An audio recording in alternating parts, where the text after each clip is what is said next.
This talk is called Parasitic Programming Languages. This talk could have easily been titled Symbiotic Programming Languages, but I thought parasitic sounded a little bit grosser. Maybe more people would be intrigued. But basically, this is kind of a fun talk. It's sort of for people who are interested in programming languages, but if maybe you're looking for a more productive programming language. This talk is kind of about a trend that's been going on for about a decade with respect to new programming language development. And maybe it'll give you some ideas, because I think the risk assessment can be quite different now based on this new trend, which is that there are programming languages which are being created which are not trying to reinvent the world. They're not trying to start from scratch. I mean, you have cases like this, like Swift and Rust, but I think there's a stronger trend around parasitic programming languages. And you can make a very different risk assessment. These languages often are designed to work very well with some mainstream ecosystem. A little bit about myself. My name is David Nolen again. I'm a software engineer at Cognitect. Cognitect is the steward of the Clojure programming language, which is a dynamic functional Lisp for the Java virtual machine. It's pretty cool. We also steward ClojureScript, which is a dialect of Clojure that compiles to JavaScript, which is also really cool. I'm the lead developer of that project. Until recently, I was also working on Datomic. And Datomic is a functional relational database, which is a great fit if you buy into the functional mindset. So Cognitect is a sort of a software consultancy, and really, as a core value, we sort of, if you've seen Rich Hickey's really awesome talks on simplicity, we believe that we can build much simpler software systems. There are, of course, competing opinions about how to get there, but at Cognitect, we embrace functional programming and immutability, and our clients seem to agree with us. We can build more reliable software faster using these techniques. So this talk is about a few programming languages. I'm going to spend the most time on the ones I'm most familiar with, because I've contributed to Clojure and ClojureScript, but I will sort of do a very quick survey of some of the other things which I think are interesting. Programming languages are an interesting topic because they really sit in a funny place in the software industry, right? Because if you asked a programmer, you ask them, do you think the choice of the programming language is important? And I think most programmers would say yes. Having been in the industry for a while and seen many projects fail, I would say the choice of the programming language doesn't really matter as much as people want them to matter. And in fact, I don't believe in the thing that people often refer to as a software crisis. There's only one crisis in software, and it's about people. Projects fail because of people and processes, and whatever technology stack you pick, it's really not relevant for why your project didn't work out. But programming languages are important. It is the tool, right? We build stuff, and we want to use good tools, and we want to feel good about the work that we do. So the programming language choice does matter to a degree. It also matters, if you're working in a very specific domain, you want to build highly concurrent software. Well, then maybe building it in, Ruby or Python's not the best idea. You have a global interpreter lock, so maybe that's not a good fit for what you want to do. But sometimes things happen in the industry where suddenly something that didn't seem like a good fit actually is a good fit. A case of this is definitely JavaScript and this sort of new trend in serverless programming. If you're writing very simple stateless endpoints, JavaScript is just as good as anything else. But let's dig in a bit here about this specific topic, which is parasitic programming languages. Another issue you often see in the software industry is we suffer from fixed ideas. You often hear people say, you could never build anything with a dynamically typed programming language, or you can't do anything with NoSQL, or you have to use SQL. You hear people say these things, and as I've said, it doesn't, often these statements are made without enough context, generally lacking any truth or verifiability. But the fixed idea is a problem. I really think nature's inspiring here. It's always really fascinating I'm sure many of you went through phases where you're really into nature, and I had my insect phase when I was young, and I was really into spiders for a while. Hopefully this slide isn't totally freaking anybody out. This is a jumping spider. Yeah, little guy, really cute. They don't bite. They're pretty friendly. But this is also a jumping spider. This is I think it's Myrm arachne. So there's about 300 species of jumping spiders that morphologically resemble ants. Because a spider, right? A spider lives in this ecosystem, and in the microcosm world, the spider's the tiger, right? It eats the other bugs. But of course, there are birds and rats and mice and who knows what else that predate on spiders.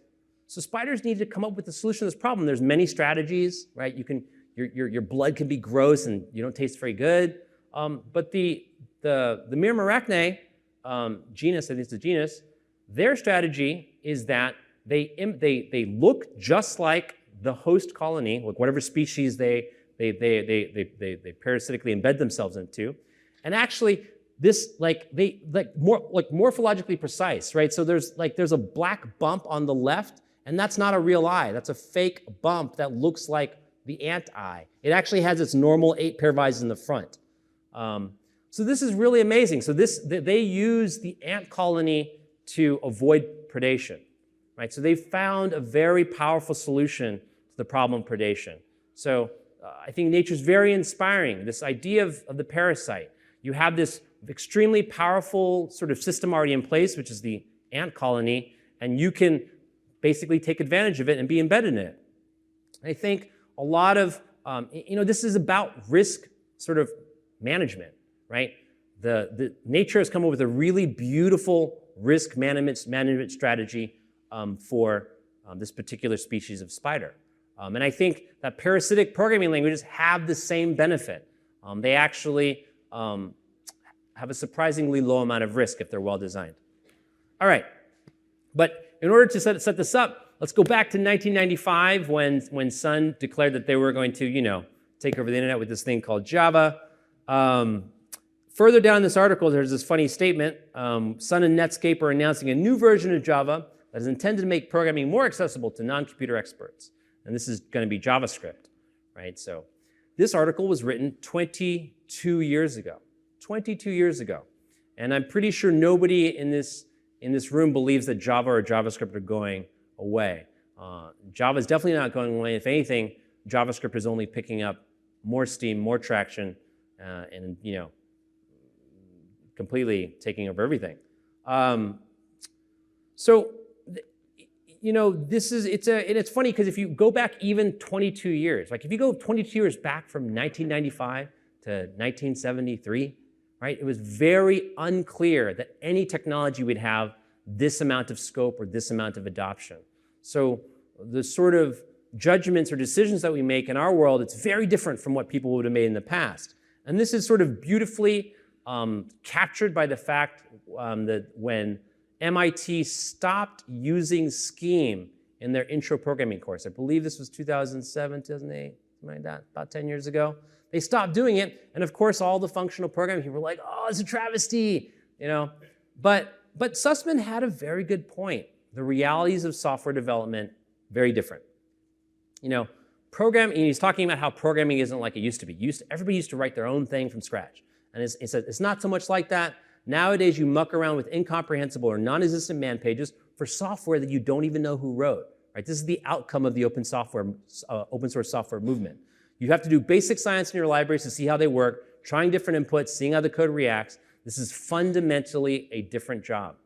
And I would argue that this is the truth. You're building an SPA and you hire somebody to build your SPA for you. And what are they going to do? The first thing they're going to do is be like, well, what's the right rendering library for our SPA? What's the right client-side state library for SPA? What's the right request library for a thing? So it's really the job of the programmer is assessing the existing ecosystem, making the right choices, and then tying them together to solve the problem. It's highly unusual. There's still domains. Of course, there's still domains where people start from scratch, but it's a highly unusual activity now. So this has real repercussions for new programming languages. So I stole this slide from Simon Peyton-Jones. He has a great talk on the history of Haskell. Haskell is a sort of an outlier for academic programming languages, and somehow that it survived. Most of them died this extremely quick death because somebody wrote it for their PhD, and And that's it. It doesn't actually do anything interesting except for, maybe they prove some theorems. That's cool. But you can't really use it for anything. But the problem is, the reason, and it's gotten even worse, is because if you make a new programming language, a person's going to ask you, well, what can I do with that? Theoretically, it sounds interesting, but what libraries can I use to solve the problem that I actually have? And you'll be none, because we haven't written the FFI yet. So it's an issue. And so as a language implementer, I think the cost-benefit analysis is very different these days. You have the JVM, the Java Virtual Machine, now has 20 years, or no, more, probably more, but at least 20 years of compiler optimization technology and know-how put into it. So starting on a language project, you're like, should I spend all that time, making my own compiler and optimizing compiler? And am I really going to ever get any better than the stuff that's already out there?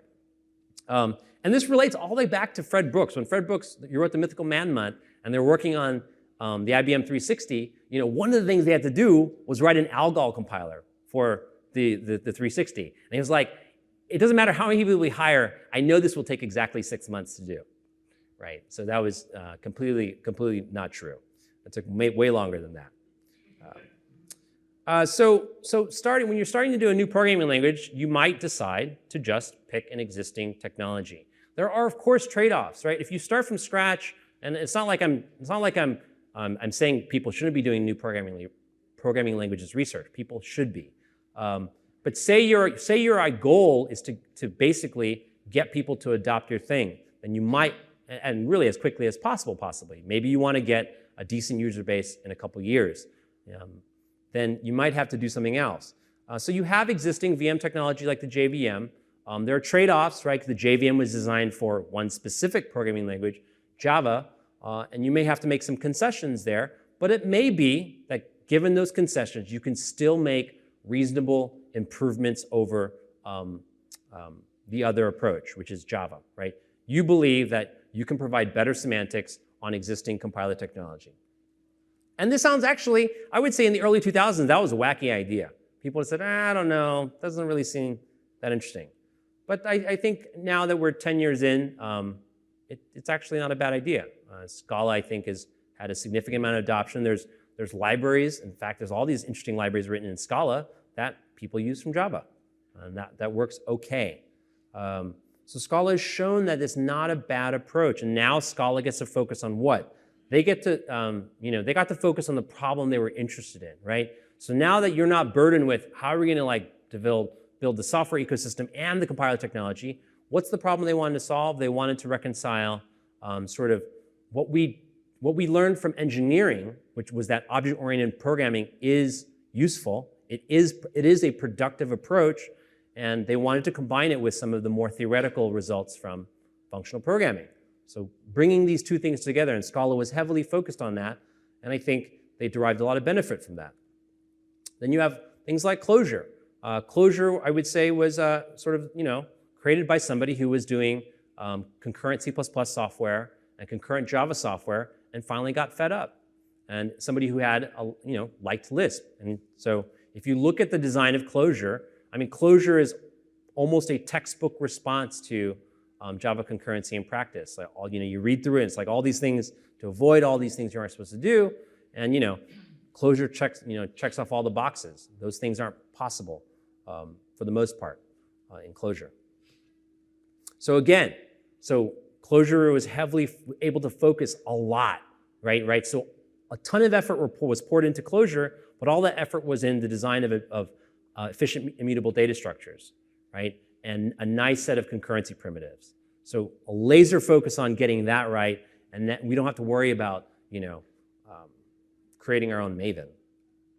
Of course, there's lots of other interesting languages. Not all of these are new, of course, but you're probably starting to see this is how people are able to mitigate risk, right? So you have things like Groovy. Groovy wants to be more expressive, more amenable to scripting than Java is. Java's not that fun to script with, so Groovy, right? You get to do all the stuff you did in Java, but you get to use a scripting-like language. Ruby, JRuby, right? JRuby is really cool. JRuby is really ambitious because you have the entire vast ecosystem of Ruby, which is, more than 20 years old, more than 20 years old, and you got all the resources of Java, you get to combine both ecosystems into one thing. There's a ton of value there. You have newer efforts like Kotlin, that's from IntelliJ. You have Frege, which is trying to bring sort of a more Haskell-like type system to a language on the JVM that still gets to interoperate. And then you have things like Nashorn, which is Oracle's new JavaScript engine, which is a successor to Rhino, which brings us to the next topic. So we get a sense, there's a benefit, there's a huge benefit. It's hard to measure around the fact that these languages decided to go with the JVM. There are a lot of things they don't have to worry about. And again, it makes it easy for you to assess. Maybe you have a Java shop and you're like, we can experiment. Let's see if we can be more productive with a different technology. So how much of a risk burden are you taking on with that? Not that much, because all these languages I'm talking about, they work with whatever, Ivy, Maven, all this stuff. All the JVM stuff they're used to, these languages just work with. So much smaller risk. So going to JavaScript. So JavaScript is, it's hard to tell where JavaScript is going, but definitely there's a lot of parasitic-like programming languages in this space. I'm going to talk first about the more pedestrian ones. For a while, CoffeeScript was kind of popular, though it's less popular these days. But CoffeeScript, I think, did a great job in opening up people's mind to the possibility of source-to-source compilation. It's with the exception of some scoping things, it doesn't really add that much semantically to JavaScript. Then you have TypeScript, which is a more recent thing, and TypeScript is hugely popular, right? Because everybody goes to school for computer science, but what do you learn? You learn Java or C#, right? So TypeScript is a way to get developers to not be afraid of JavaScript, because JavaScript's kind of scary. I mean, they fixed a lot of things with the newer version of JavaScript, but there were a lot of problems with JavaScript if you wanted to write more significant programs. But again, TypeScript isn't adding much new here. So, so I want to spend a little bit of time talking about these weird things, right? The spider's kind of weird, and let's talk about some languages with very different semantics from JavaScript that yet integrate quite well with it. So one of these, which is really cool, which has been fun to watch sort of take off, is Elm. So Elm, and I think Elm is particularly interesting because when it was released in 2011, I think, people, even I was scratching my head, but a lot of people were scratching their heads. And I would say now it's very different, largely because of React. So React was sort of an unforeseen event. Nobody could have predicted that React was going to happen. Certainly nobody could predict that React would, achieve escape velocity in record time for a framework. But React sort of opened up mainstream developers' eyes to a functional approach to UI development, right? This is something that everybody would have said that's just bullshit. You can't do functional UIs. There's no such thing. And React said, actually, we can have this very thin object-oriented veneer, but everything about it is sort of functional friendly. And when I saw React, I was like, oh my God, somebody figured this out, a fairly functional friendly approach to doing UI development. And now people are jumping from React to Elm because it's a short leap. It's a short leap now, whereas before there was this conceptual barrier. And now that conceptual barrier has been erased because a lot of people know React and understand it quite well. Elm is also really interesting because I think it probably has the best chances to get people excited about non-nominal type systems because Elm, the type system isn't actually that super expressive, but it's good enough for the type of task that the designers want Elm to be used for. And that means that their error messages are pretty incredible. They're very accurate, they're very precise. And that's a really cool feature. I mean, if you're coming from JavaScript, it's shocking because, in JavaScript, undefined, null is undefined. That's a pretty normal thing. Like that's an error. That's a real error message. Null is undefined. I know that. So then you have things like PureScript, and PureScript I think is going to have a little bit more of a hurdle, but it's also trying to bring some of this fancier type-based approach. But at the same time, if you look at PureScript, if you're making a risk assessment of these technologies, right, these parasitic, I work in JavaScript, you can really examine them and see how well do they integrate with JavaScript. PureScript actually went, they doubled down on NPM, and it has a very nice NPM-based package management story. So this means that they're saying, we believe that the NPM ecosystem has more or less won, and we want to decrease the friction there. So you see this is a huge thing with these sort of parasitic languages. Very low friction to integrate with an existing ecosystem, which is already completely, ingrained in the mainstream. Which brings us to ClojureScript. ClojureScript is the thing I know best because that's what I've been working on continuously for about 5 years. ClojureScript is not, it's not of the typed variety, but it's an interesting project. When it came out in 2011, some people were scratching their heads. Well, what is this? What is this doing that is important? And in fact, I hacked on it because I thought it was fun, and it was also unclear to me that it was offering anything significant yet, because you were taking a language that was designed for concurrency and the JVM, and you're saying, okay, well, now we're going to compile it JavaScript, which is single-threaded. So what real benefit were you deriving there? And it took a couple of years, and I would argue it took until the appearance of React, right? Because prior to the appearance of React, if you're doing ClojureScript, you were doing ClojureScript plus jQuery or ClojureScript plus Angular. And it was always like pretty yucky because Angular and jQuery, they're very just mutation, right? They're just there's a ton of mutation in that type of code. And then when React appeared, it was like, the light shining down from heaven. Oh my gosh, we can pass purely functional data structures into a React view, and it just works. Not only does it just work, I wrote a very popular blog post 3 years ago, which is the most popular blog post I've ever written in my entire life, which showed that ClojureScript was faster. A naive ClojureScript program using React was faster than a naive React program written in JavaScript because we could use immutable data structures to do very fast equality checks. So if nothing had changed, you could speed up rendering by 2 to 3x, and that was a really cool result. But the point of doing this, right? The point of just saying, well, we're not going to do our own thing. We're just going to compile to an existing thing, is that you get benefits of where the industry is going, right? Nothing is going to happen to browsers, right? When these mobile smartphones came out, it was like, oh, it's the age of the apps. But people are still looking at their web browsers. Web browsers aren't going anywhere. So ClojureScript was a way for, I think Rich was it was a very forward-thinking move to make because they're not going anywhere. And in fact, they're only getting more important. And clients, many clients want to do stuff on the web. And when I say stuff on the web, I mean stuff that uses web browser technology. You might be building an application, and the application is just an intranet application running in Firefox or running in Chrome. That's like really common. So ClojureScript was a way to get into that ecosystem and stay relevant, basically stay relevant.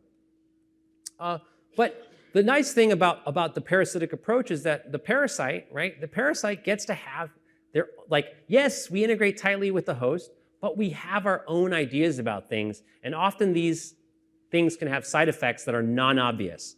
One of the most non-obvious things, which was probably obvious to if you were into functional reactive programming, yes, it's probably obvious to you.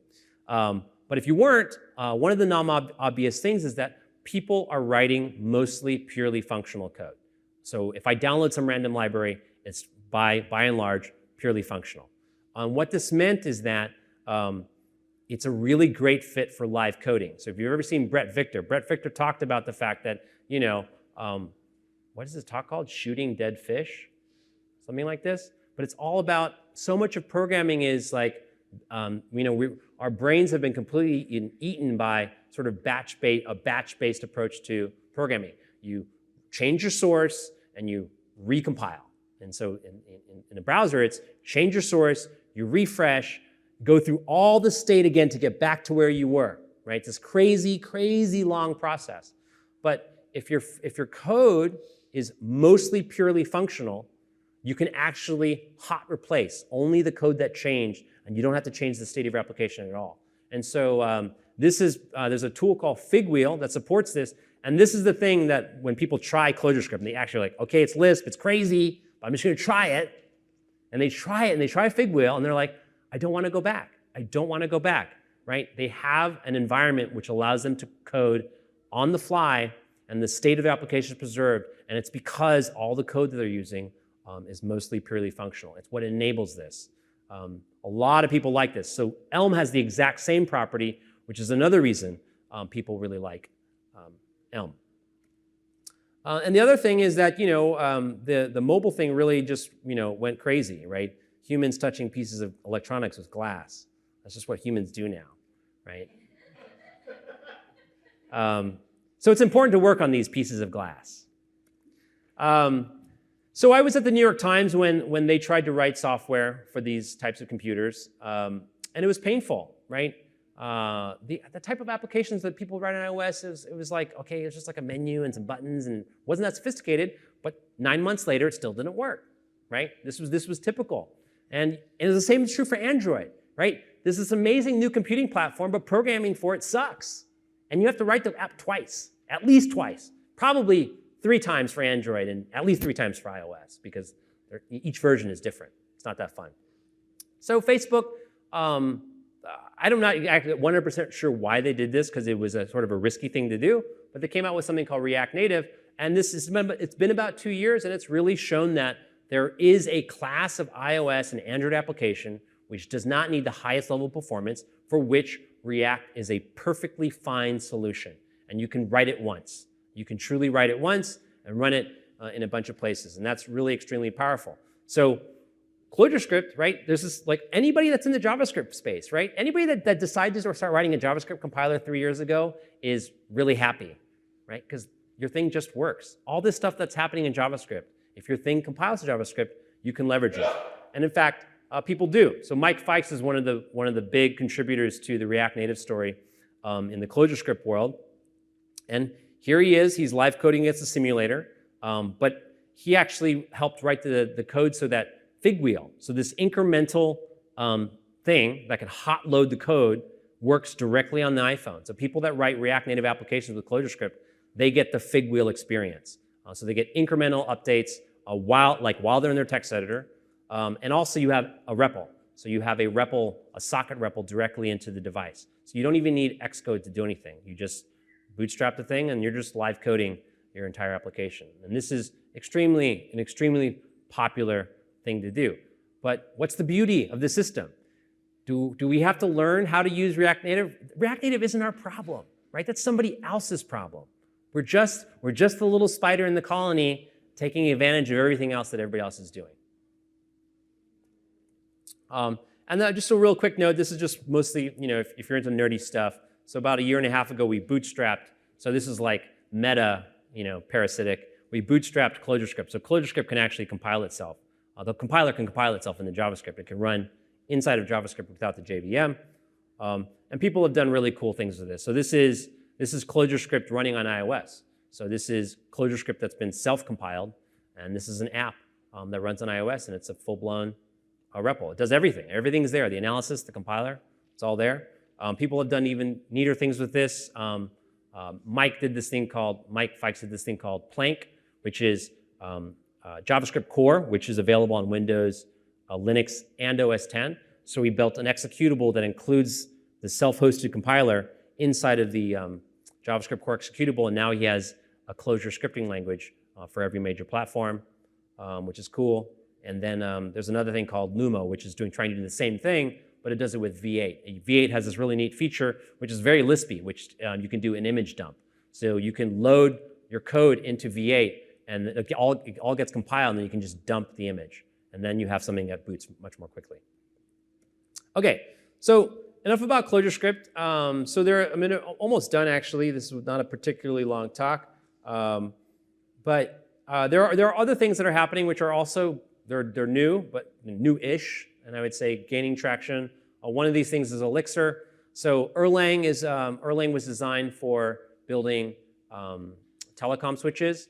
And it turned out that if you're in that space, then actually you're pretty good for distributed computing in general. And so they built a whole virtual machine for their language. And it turned out that the virtual machine was generic enough to host other languages. So Jose Valim, who was a contributor to Rails, he decided he wanted to make a new programming language. He picked Beam as his host to host his parasitic language. And it's seen quite a bit of success because Erlang's really amazing technology, and all what Elixir's doing is bringing a modernized syntax and some nicer semantics.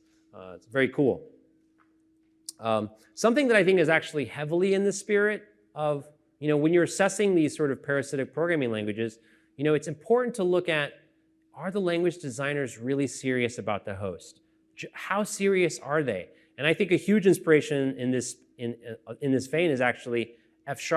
So Microsoft made the Common Language Runtime with the idea that it's for C, it's mostly for C#, but if somebody wants to come along and make another programming language, they can. You have all these languages that run on the CLR. One of these is F#, and F# is a functional programming language of the ML family.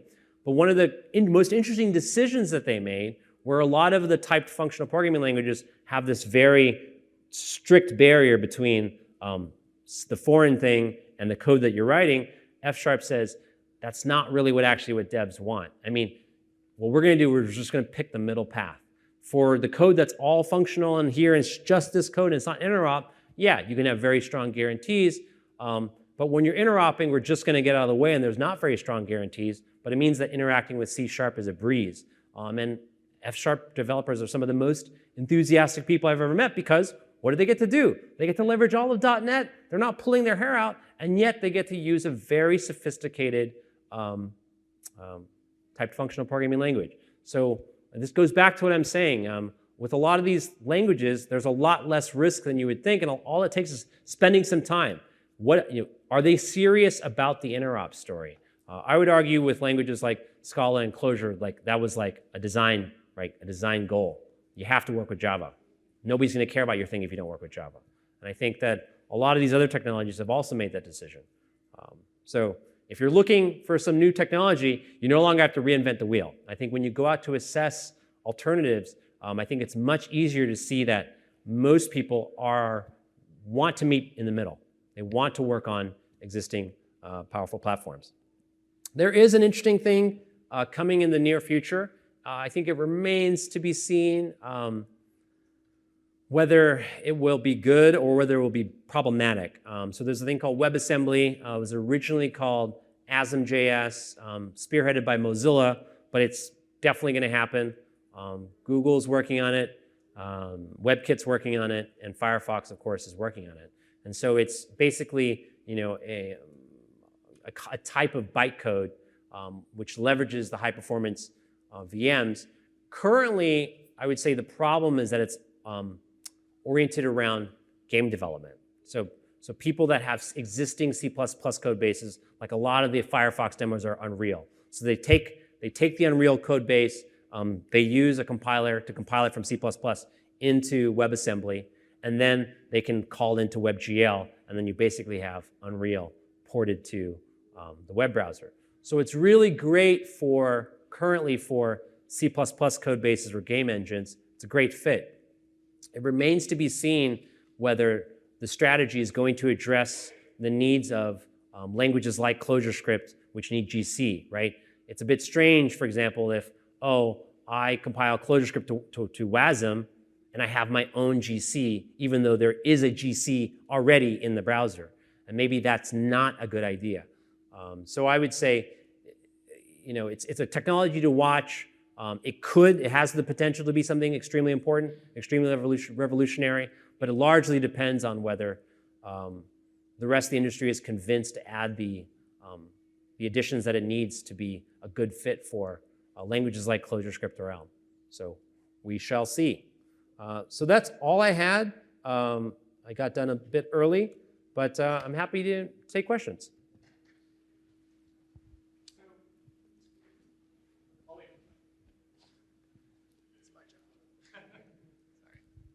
So with these parasitic languages, whether you're targeting the JVM or the CLR or JavaScript,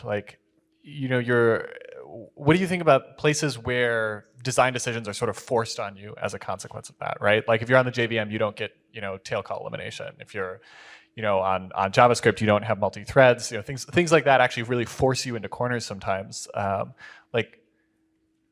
don't know what. I guess I don't have a coherent question about that, but spew your thoughts.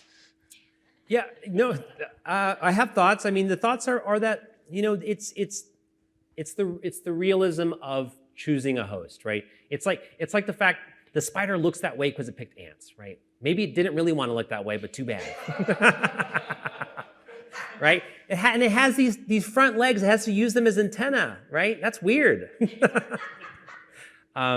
So I think that you see this. Anything that's hosted on the JVM, you just see it. If you're a language, especially if you're a programming language geek, it's just like blindingly obvious. You're stuck with JVM decisions. If you do JavaScript, blindingly obvious that JavaScript is beneath it. So you're right. It definitely limits the possibilities. So that's, if I would say if WASM can address some of these concerns for implementation difficulty and integration into the browser, then that seems to me a promising place where you wouldn't be restricted in this way. So there is a possibility there, but I don't know because I don't know what's going to happen. So WASM's like the LLVM approach, right? Yeah.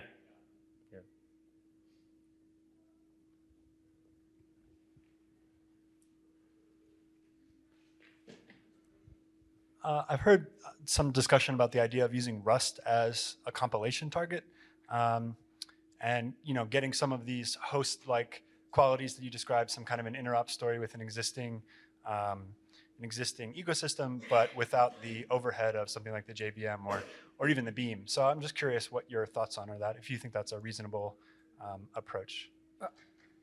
Rust is cool. Rust went the way which I think I actually consider the Rust path to be riskier. In fact, Rust and Swift need corporate backing to be sustainable because you need to bootstrap that thing. You need to spend millions of dollars on it, and you need to have a bunch of experts. And then at the end of the day, are people going to write software in that thing? Like that's the real question. Turned out, in the case of Swift, yeah, because Objective-C is not that fun. Rust, if you're in the C++ or C space, those things aren't that fun. So maybe Rust is the right fit. So I think you're right. Rust knows that it has to integrate with C and C++ and those libraries. So they're going to make whatever decisions and concessions they need to make that work. I was actually, I appreciate that, and I agree with your statements about requiring the corporate backing and it being a risky approach. I've heard some discussion recently of people actually using Rust as the compilation target. So doing what you're describing, creating another language and compiling down to Rust to interop with Rust and kind of use it as an intermediate representation, basically. So using it as an IR. I see. I'm sorry, I missed that. Using Rust as a source target. Unfortunately, I'm not, since I've never used Rust, I can't say anything about what compiling Rust is like and whether that seems sound. Yeah, it's hard to say. I have no, since I haven't seen that.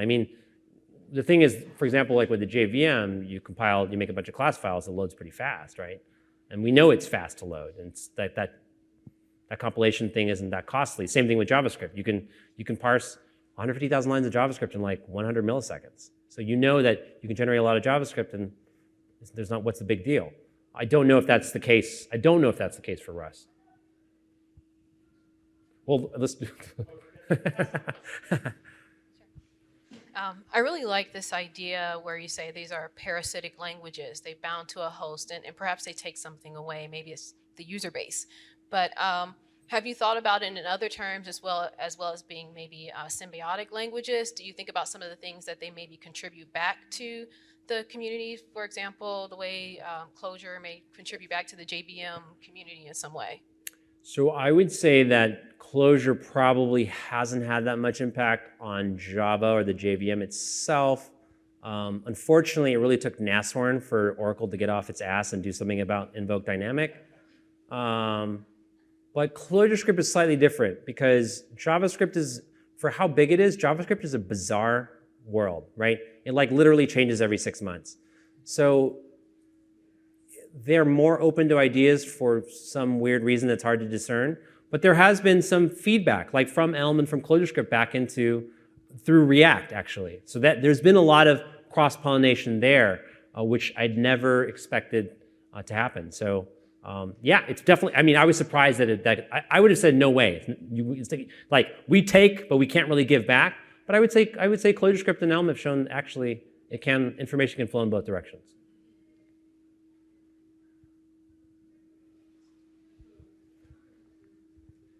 So in terms of the characterization of these languages as parasitic, I guess my question is, what does it take to be a successful parasite? So for you mentioned a bunch of languages that are doing relatively well, but I can think of some parasitic languages that maybe, I don't want to say they're doing badly, but from my perspective, they're probably doing less well. Like I don't think Dart is necessarily doing that great, or like there's like Gosu and Ceylon and a whole bunch of these like sort of Java-like languages that are like adding a little bit, but maybe they're just not enough to really get people to switch to them. Like, what's your perspective on like, being somewhat compatible seems like an advantage, but being too compatible seems like maybe there's not enough of a compelling reason to use it. I mean, what's your take there? Well, so Dart is particularly interesting because actually I would say Dart was not parasitic, right? Dart was like, let's start over. I mean, Dart was a new VM technology. They built their own custom ID on top of Eclipse to handle it. I mean, it just seemed like, okay, you really want to like do small talk over again, and it's commendable. I think it's cool. Of course, I think it's cool. But does anybody else think it's cool? I don't know. And actually, with Dart, there was, they sort of, to a large degree, they deprioritized the VM stuff for the Dart 2.js compiler, right? So that's, so it's interesting that more effort was put into the parasitic thing than the, let's build our own new reality. You're right that, of course, there are failed experiments on the JVM. They came and they went on it. I feel like if you look back, I mean, that made to a large degree did it offer enough over Java to be worth it? Like, I think Scala was great. Scala positioned itself that way. It did something that Java wasn't going to do. I mean, it looked friendly, and it could be just like Java if you want, but it really was offering something new.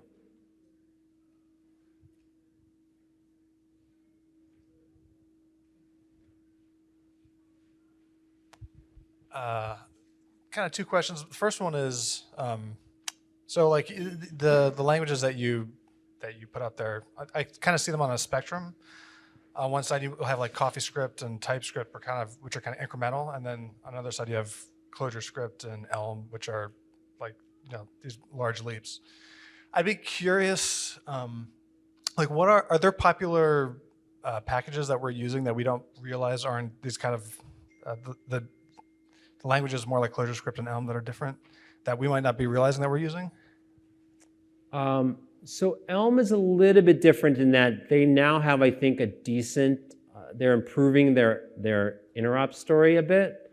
But Elm does require more effort in sort of recreating, it requires duplication of effort because the FFI there's more friction than there is in ClojureScript. So you see people often taking a JavaScript library and rewriting it.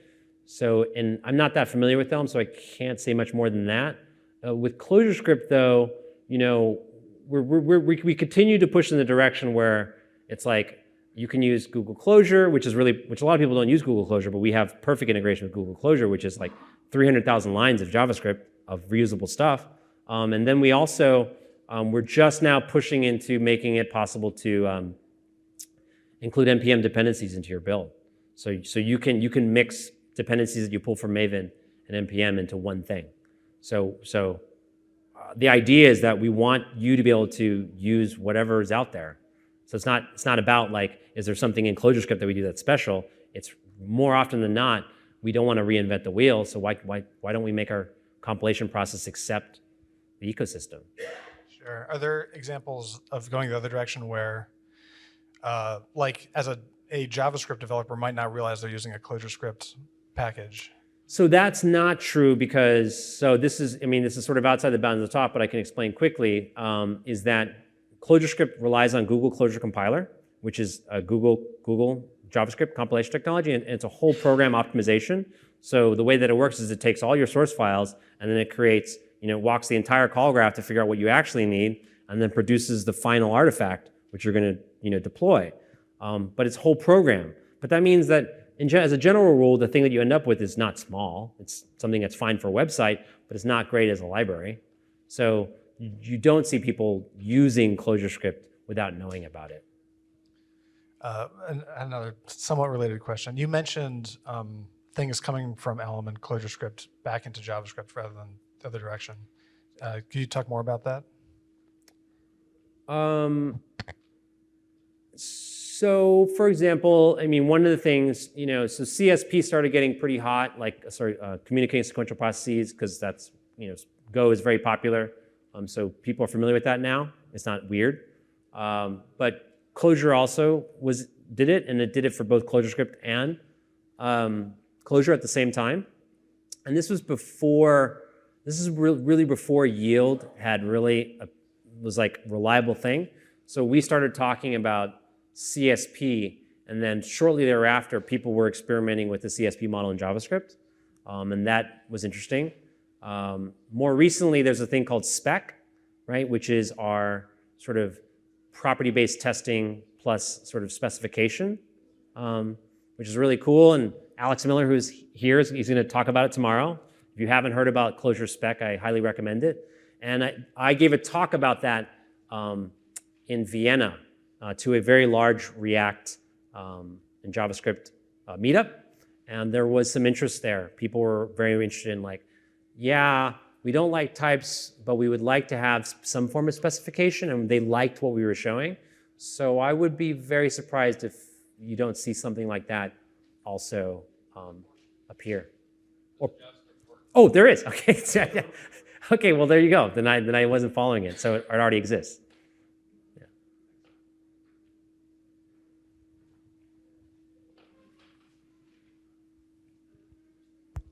I'm just going to keep asking questions until someone else volunteers. So on the subject of ClojureScript, right, and this sort of path of taking a language which was parasitic on the JVM and sort of moving it to JavaScript at the same time, right? Scala.js is a thing. Yeah. And ClojureScript is sort of a lot further down that evolutionary curve than Scala.js is. I mean, you guys have been at it for a lot longer. So what sort of bumps in the road do you foresee for something along that process, right? Things like getting the ecosystem to go along, different trade-offs that you have to make in compilation, you're just sort of again, more thought spewing, what do you think is cool? Yeah, so I think Scala.js is really great. I've had multiple conversations with the person who leads that project, Sebastian, and I actually think that he is very well aware of ClojureScript, and we've talked about it.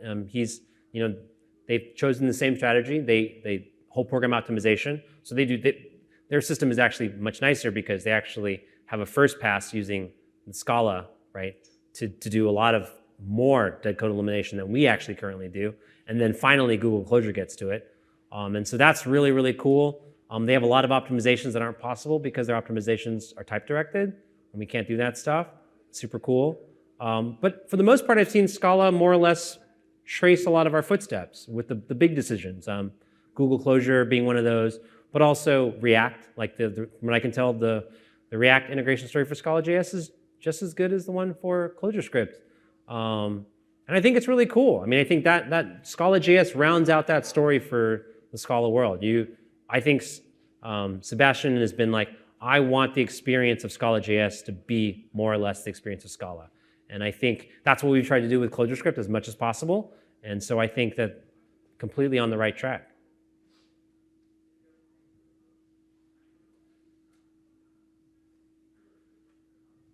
Other questions? Cool, thanks.